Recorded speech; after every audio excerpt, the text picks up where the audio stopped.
കാട്ടാക്കടയിൽ pipe പൊട്ടി ജലം പാഴാകുന്നു. നടപടിയെടുക്കാതെ അധികൃതർ. വേനൽ ചൂടിൽ ജനം ദുരിതത്തിൽ.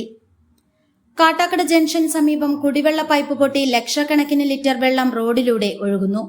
കാട്ടാക്കടയിൽ നിന്നും നെയ്യാറ്റിൻകര, തിരുവനന്തപുരം ഭാഗങ്ങളിലേക്ക് തിരിയുന്ന പ്രധാന ജംഗ്ഷന് സമീപമാണ് കഴിഞ്ഞ 3 ദിവസമായി പൈപ്പ് പൊട്ടി കുടിവെള്ളം പാഴാകുന്നത്. ഏകദേശം 6 മാസങ്ങൾക്ക് മുൻപ് മാത്രം പണി പൂർത്തിയാക്കി സ്ഥാപിച്ച പൈപ്പാണ് ഇപ്പോൾ പൊട്ടിയിരിക്കുന്നത്.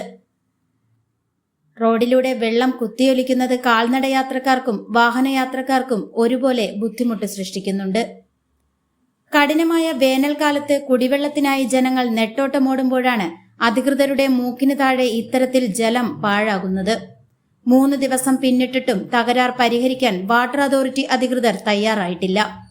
ഈ വേനൽക്കാലത്തും കൃത്യമായി കുടിവെള്ളം ലഭിക്കാത്ത സാഹചര്യത്തിൽ അധികൃതരുടെ ഈ അനാസ്ഥയ്ക്കെതിരെ ശക്തമായ പ്രതിഷേധത്തിലാണ് നാട്ടുകാർ.